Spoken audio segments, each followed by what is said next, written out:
여러분이 단돈 몇천 원에 산 그 직구 물건, 차고 다니던 목걸이, 손에 쥔 그 충전기를 검사대에 올렸더니 기준치의 3026배가 터져 나왔습니다.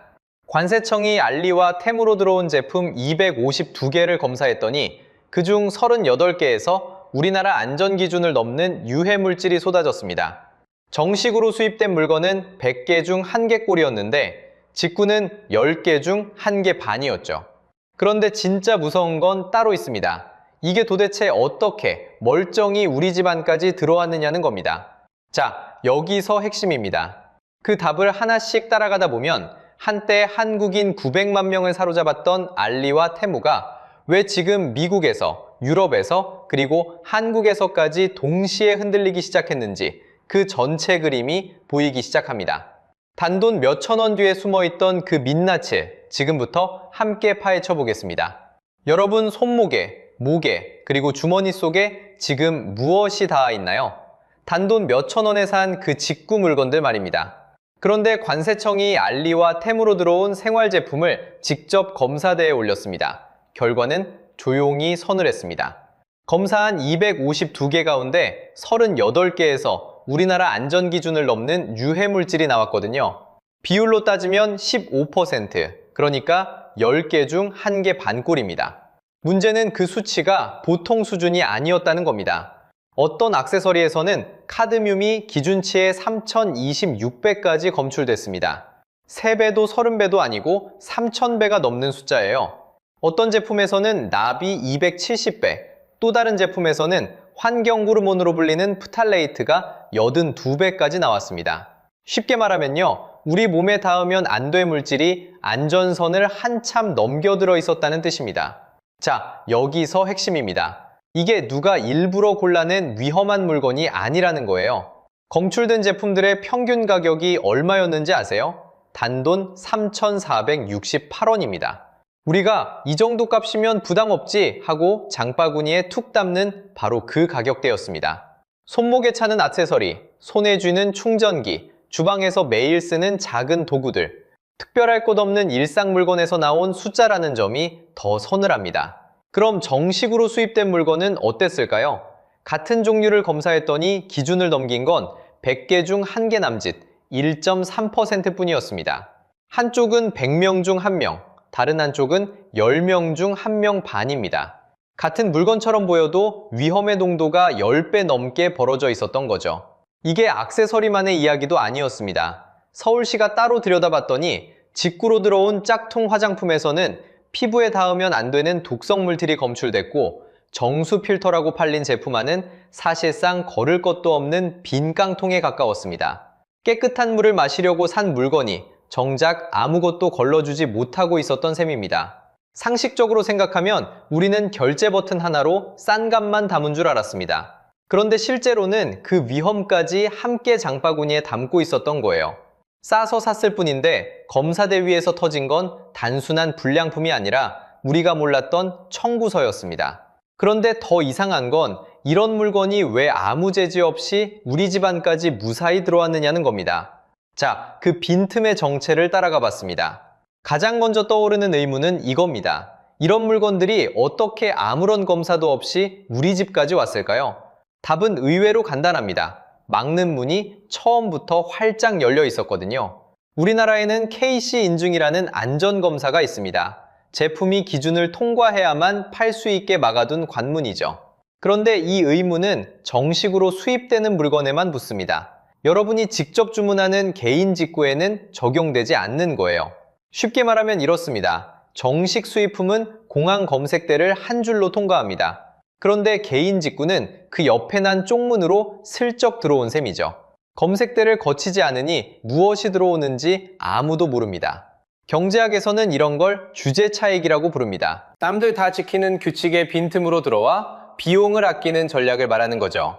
그런데 빈틈은 안전검사만이 아니었습니다. 문제가 생겼을 때 누가 책임지느냐? 여기서 더 기가 막힙니다.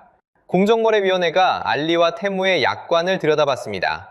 그랬더니 불공정한 조항이 무려 47개나 시정 대상으로 걸렸습니다. 작년 11월의 일이었죠. 내용을 보면 한숨이 나옵니다. 자기네 책임은 최대한 빼두고 분쟁이 생기면 해외 법원에서 따지라는 조항까지 있었거든요. 이게 무슨 뜻일까요? 물건에 문제가 생겨도 비행기를 타고 따지러 가라는 격입니다. 현실적으로 그럴 사람이 몇이나 될까요? 사실상 호소할 창구를 막아둔 셈이죠. 여기까지도 화가 나는데 더 깊은 곳에는 여러분의 개인정보가 있습니다. 개인정보보호위원회는 알리익스프레스에 과징금을 매겼습니다. 법적 근거 없이 정보를 부계로 넘긴 책임으로 19억 7,800만 원이었습니다. 테무에게도 13억 6,900만 원이 부과됐죠. 넘어간 정보 중에는 신분증과 얼굴 영상, 주민번호까지 있었습니다. 그런데 그 정보가 향한 곳이 어디인지가 중요합니다. 중국에는 2017년에 만들어진 국가정보법이 있습니다. 자국 기업은 국가의 정보 활동에 협조해야 한다는 조항이 담겨 있죠. 여러분의 얼굴과 주민번호가 그 법의 영향권 안으로 들어간 겁니다. 결국 우리는 몇천 원을 아끼는 대신 안전과 책임과 내 정보를 한꺼번에 내준 셈이었습니다. 솔직히 호구가 따로 없었죠. 그런데 진짜 의문은 따로 있습니다. 애초에 이 말도 안 되는 가격은 어떻게 가능했을까요? 자, 여기서 진짜 의문이 생깁니다. 도대체 이 가격에 팔면 뭐가 남을까요? 990원짜리 양말 한 켤레, 평균 결제액 42,000원짜리 장바구니. 상식적으로 생각하면 중국에서 한국까지 비행기로 날아온 물건입니다. 그 거리만 따져도 배송비가 물건값을 넘어야 정상이죠. 그런데도 무료 배송에 가격은 동네 다이소보다 쌉니다. 비밀의 첫 단추는 세금이었습니다. 미국에는 디미니스라는 제도가 있습니다. 800달러, 우리 돈 약 110만 원 아래 소포는 세금 없이 통과시켜주는 일종의 면세 쪽문입니다. 알리와 테무는 이 쪽문으로 소포를 잘게 쪼개 보냈습니다. 한 박스에 몰아보내면 반세가 붙으니까요. 작게, 자주, 따로따로 그렇게 무관세로 국경을 넘었습니다. 두 번째 비밀은 광고입니다. 테무는 한때 메타와 엑스에서 손꼽히는 최대급 광고주였습니다. 여러분 스마트폰에 하루에도 몇 번씩 뜨던 그 광고, 공짜가 아니었습니다. 자, 그럼 숫자로 보면요. 990원짜리 물건 하나가 우리 집에 오기까지를 따라가 봅시다. 일단 물건 원가가 빠집니다. 여기에 중국에서 한국까지 오는 국제 배송비가 붙죠. 그리고 그 손님을 데려오느라 쓴 광고비, 결제 수수료가 또 빠집니다.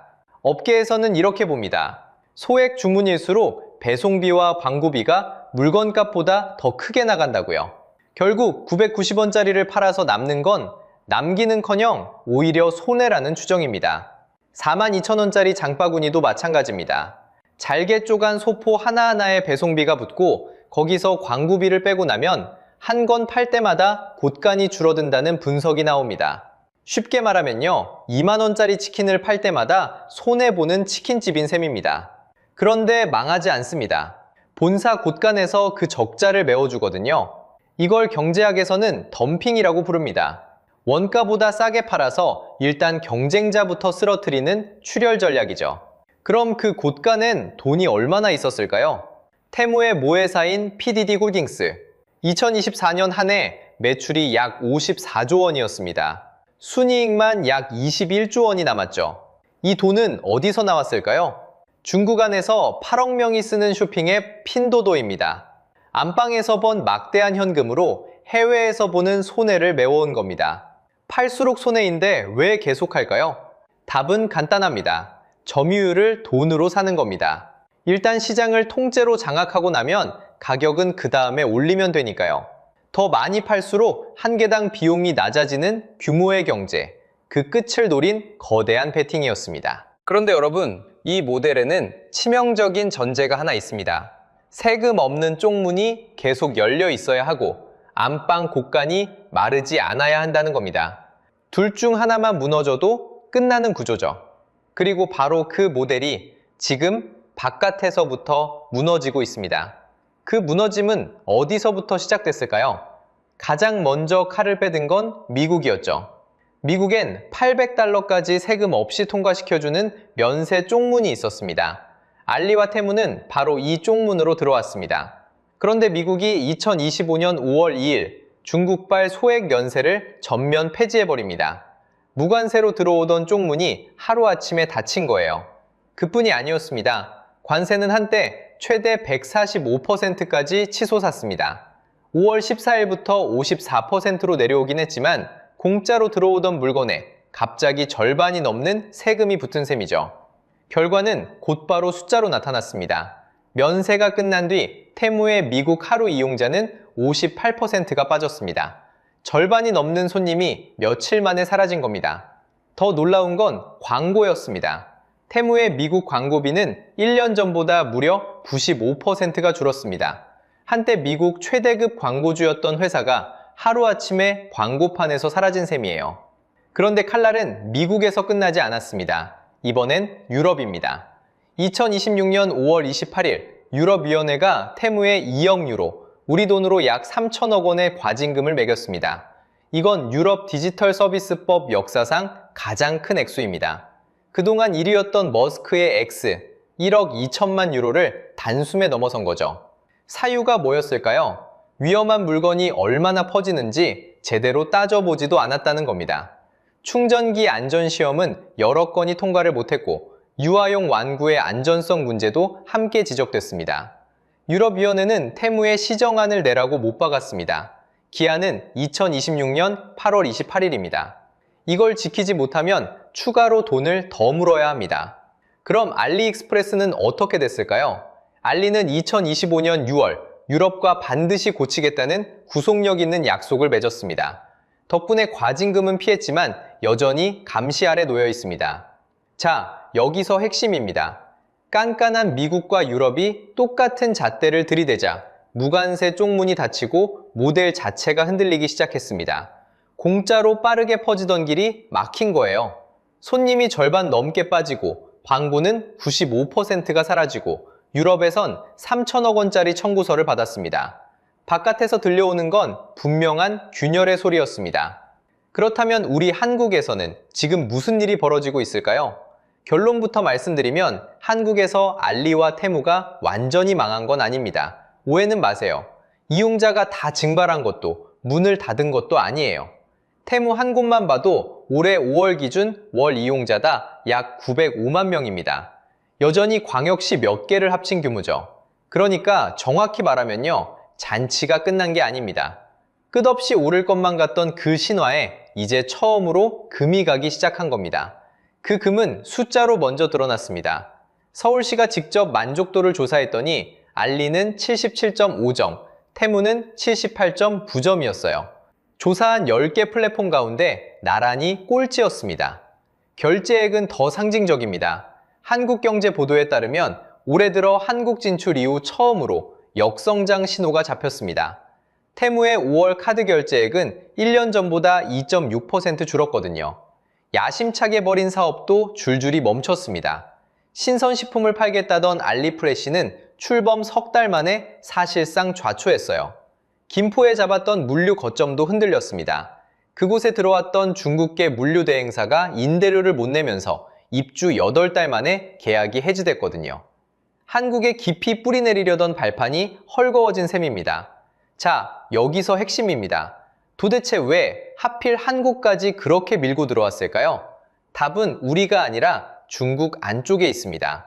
지금 중국 공장들은 너무 많이 만들고 있습니다. 다 같이 과잉 생산을 하니 서로 제사를 깎으며 출혈 경쟁을 벌이죠. 이걸 그쪽에선 네이지안이라고 부릅니다.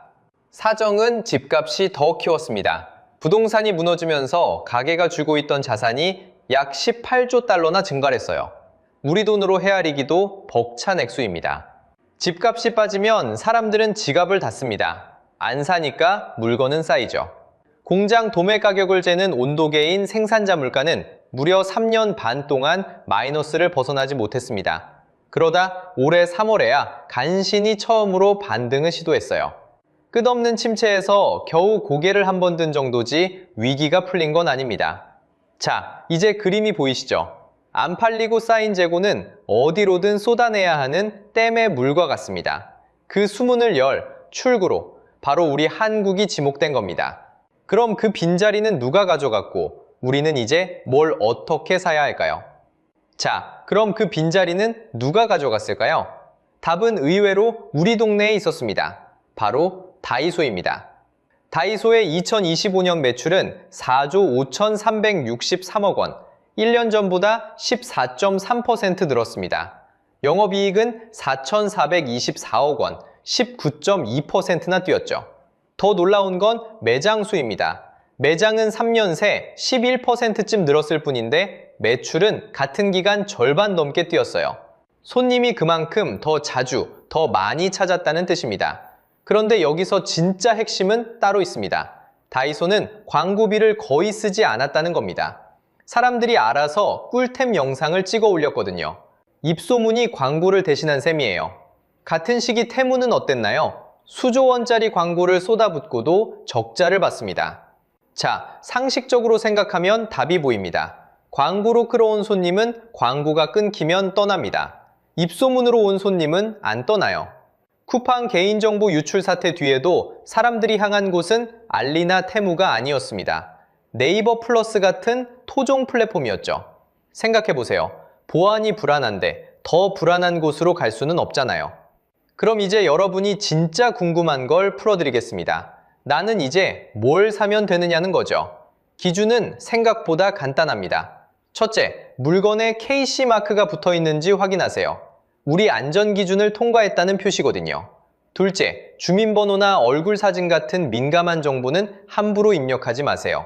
한 번 넘어간 정보는 되돌릴 수가 없습니다. 다만 한 가지는 솔직히 말씀드릴게요. 토종이라고 무조건 안전한 건 아닙니다. 토종 플랫폼에도 중국산 제품은 들어와 있어요. 결국 어디서 사느냐보다 표시와 인증을 직접 눈으로 보는 습관, 그게 진짜 답입니다. 앞으로 세계 무역은 프렌드 슈어링으로 흐를 가능성이 큽니다. 쉽게 말하면요, 믿을 수 있는 우리 편 나라끼리만 사고 파는 쪽으로 질서가 바뀌는 겁니다. 값싼 물건이 국경을 자유롭게 넘던 시대가 이제 조용히 저물고 있는 거예요. 그러니 여러분이 쓰는 1,000원이 어디로 흘러가는지 그걸 한 번 더 생각해 보시면 좋겠습니다. 그 1,000원이 우리 동네 가게를 살릴 수도, 바다 건너 공장의 출혈을 메워줄 수도 있으니까요. 여러분은 직구로 산 물건 어떤 경험이 있으세요? 만족했던 분도 후회했던 분도 댓글로 들려주세요. 다음 영상에서는 쿠팡 개인정보 유출 사태가 우리나라 이커머스 지형을 어떻게 바꿔놓았는지 그 안에 숨은 진짜 이야기를 파헤쳐 보겠습니다. 오늘 영상이 유익하고 재밌으셨다면 구독과 좋아요 부탁드리겠습니다. 영상 제작에 큰 힘이 됩니다. 다음 영상에서 뵙겠습니다.